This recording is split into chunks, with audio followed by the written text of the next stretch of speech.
Hello students, स्वागत है आपका हमारे चैनल मैथ क्लासेस में। आज से हम शुरू कर रहे हैं क्लास 9th मैथ्स का पहला चैप्टर संख्या पद्धति यानी नंबर सिस्टम।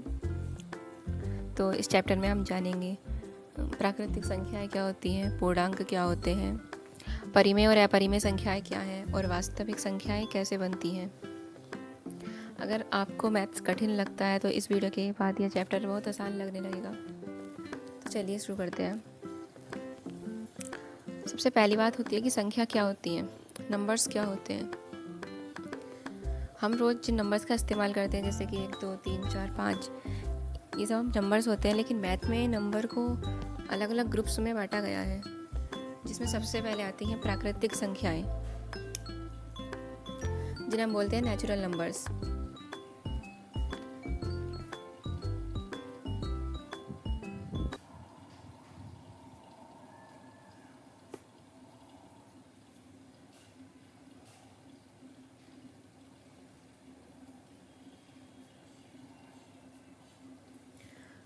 प्राकृतिक संख्याएं वे संख्याएं होती हैं जो 1 से शुरू होती हैं, यानी 1 2 3 4 5 और इस तरह ये अनंत तक चलती रहती हैं। इन्हें प्राकृतिक संख्याएं कहते हैं, यानी कि जो हम काउंटिंग में इस्तेमाल करते हैं, जो 1 से शुरू होती हैं और चलती अनंत तक चलती हैं, इन्हें हम प्राकृतिक संख्याएं कहते हैं। और इसे हम n से निरूपित करते हैं, n से दर्शाते हैं। n फॉर नेचुरल नंबर, यानी n कैपिटल N से हम इसे डिनोट करते हैं। इसके बाद हमारे दूसरे नंबर पर हमारी आती हैं पूर्ण संख्याएं। तो अगर प्राकृतिक संख्याओं में यदि हम शून्य को और जोड़ दें तो वो पूर्ण संख्याएं बन जाती हैं। यानी कि अब संख्याएं 1 से ना शुरू होकर यदि 0 से शुरू कर दें, 0 1 2 3 4 5 और इसी तरह आगे को चलती रहेंगी, तो ये हमारी पूर्ण संख्याएं बन जाती हैं। और इन्हें हम W से, कैपिटल W से डिनोट करते हैं। यानी शून्य सहित सभी प्राकृतिक संख्याएं मिलकर क्या होती हैं, पूर्ण संख्याएं बन जाती हैं। और अगर अब इसके बाद तीसरी चीज़ हमारी आती है पूर्णांक क्या होते हैं, यानी इंटीजर्स क्या होते हैं, पूर्णांक।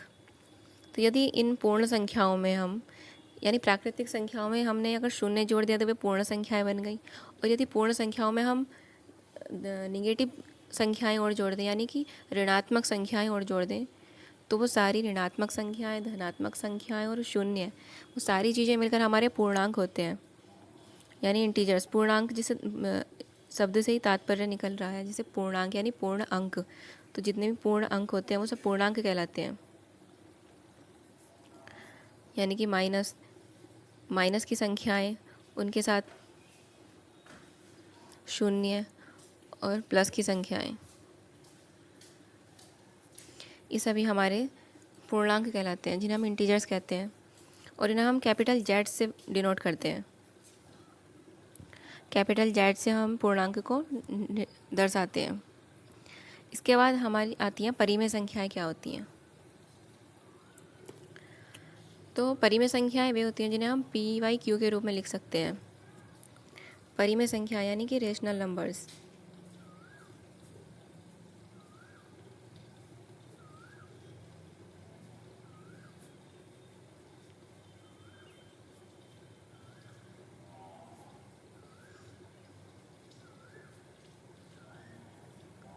तो रेशनल नंबर्स वे सभी नंबर होते हैं जिन्हें हम PYQ के रूप में लिख सकते हैं।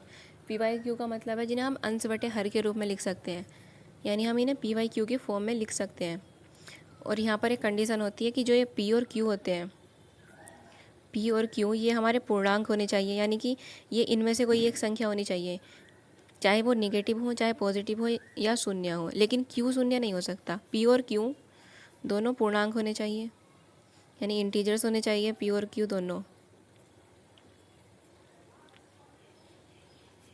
ये हमारी पहली कंडीशन है। और दूसरी कंडीशन हमारी होती है कि Q को हम 0 नहीं रख सकते। Q हमारा, P और Q हमारे कोई सा भी पूर्णांक हो सकता है, लेकिन Q में कंडीशन है कि Q 0 नहीं हो सकता। 0 भी एक पूर्णांक है, लेकिन Q 0 नहीं ले सकते हम, क्योंकि यदि हम 0 रख देंगे तो नीचे यदि हमने 0 रख दिया तो फिर वो एक ऐसी संख्या बन जाएगी जिसका मान अपरिभाषित है। यदि हम किसी संख्या के अपॉन में 0 रख दें तो वो संख्या अपरिभाषित हो जाती है। यानी उसका कोई भी मान नहीं निकाल सकते हम, तो वो अनडिफाइंड संख्या कहलाती है।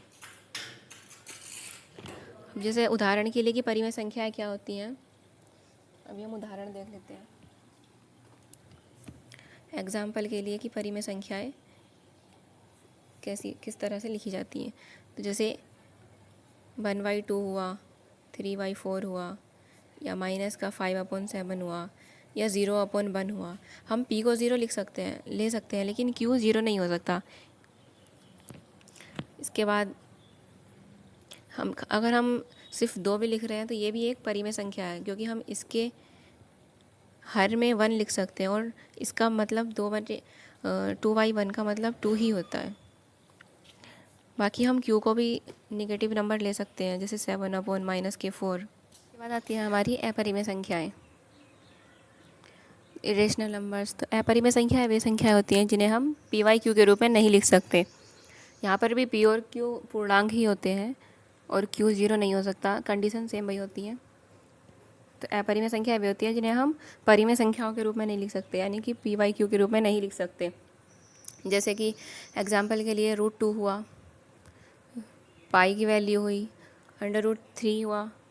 इन चीज़ों को इनको हम p/q के रूप में नहीं लिख सकते, इसलिए ये हमारे रेशनल नंबर्स होते हैं। और हम इन्हें p/q के रूप में इसलिए नहीं लिख सकते क्योंकि √2 की वैल्यू है ये 1.414213, और इसी तरह ये चलती रहती है, कहीं पर भी इसकी पूरी वैल्यू हम निकाल नहीं सकते। तो जब हम इसकी वैल्यू पूरी नहीं निकाल सकते तो हम इसे p/q के रूप में भी नहीं लिख सकते, इसलिए ये हमारी अपरिमेय संख्या होती हैं। आती है हमारी वास्तविक संख्याएं, यानी कि रियल नंबर्स। तो वास्तविक संख्याएं होती हैं जब हम परिमेय संख्याओं और अपरिमेय संख्याओं को मिला देते हैं, तो इन्हें हम उन दोनों को मिलाकर हम वास्तविक संख्याएं कहते हैं। मतलब रियल नंबर्स वे सारी संख्याएं होती हैं जो रेशनल होते हैं और इरेशनल होते हैं, दोनों ही हमारी वास्तविक संख्याएं होती हैं, और इसे हम कैपिटल R से डिनोट करते हैं। मतलब चाहे वो परिमेय संख्याएं हों या अपरिमेय संख्याएं हों, वो दोनों ही संख्याएं वास्तविक संख्याओं में आती हैं, यानी उन दोनों को मिलाकर हम वास्तविक संख्याएं कहते हैं। इसके बाद नेक्स्ट कॉन्सेप्ट है हमारा संख्या रेखा। तो संख्या रेखा क्या होती है? Number line. तो नंबर लाइन होती है एक सीधी रेखा पर नंबरों को शो करना, प्रदर्शित करना, ये हमारी नंबर लाइन कहलाती है। इसमें हम सबसे बीच में हम शून्य लिखते हैं, 0।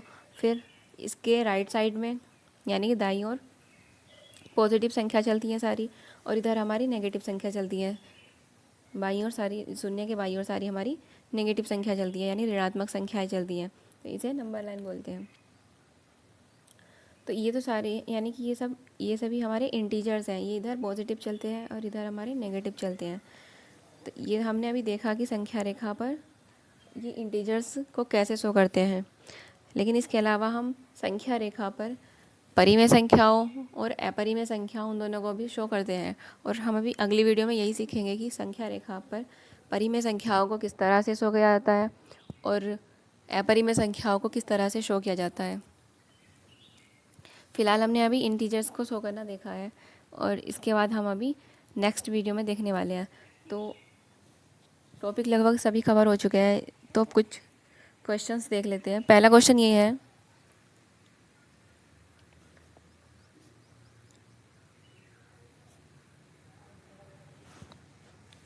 क्या 5/7 एक परिमेय संख्या है?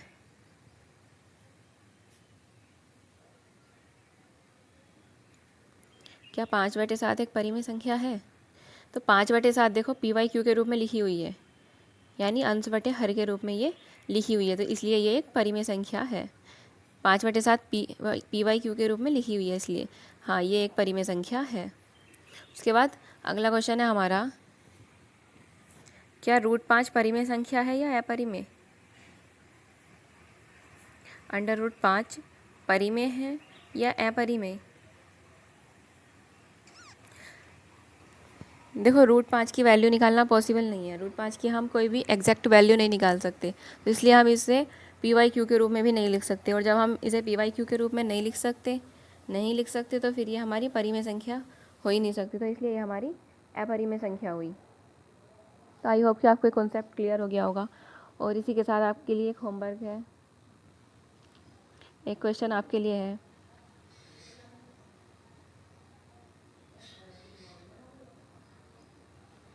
क्या √6 परिमेय संख्या है या अपरिमेय संख्या है?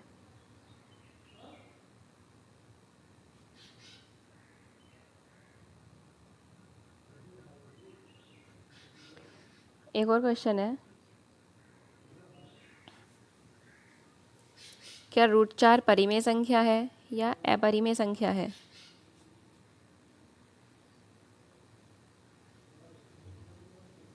तो इसका आंसर आप कमेंट बॉक्स में इन दोनों क्वेश्चंस का आंसर आप कमेंट बॉक्स में ज़रूर बताएं।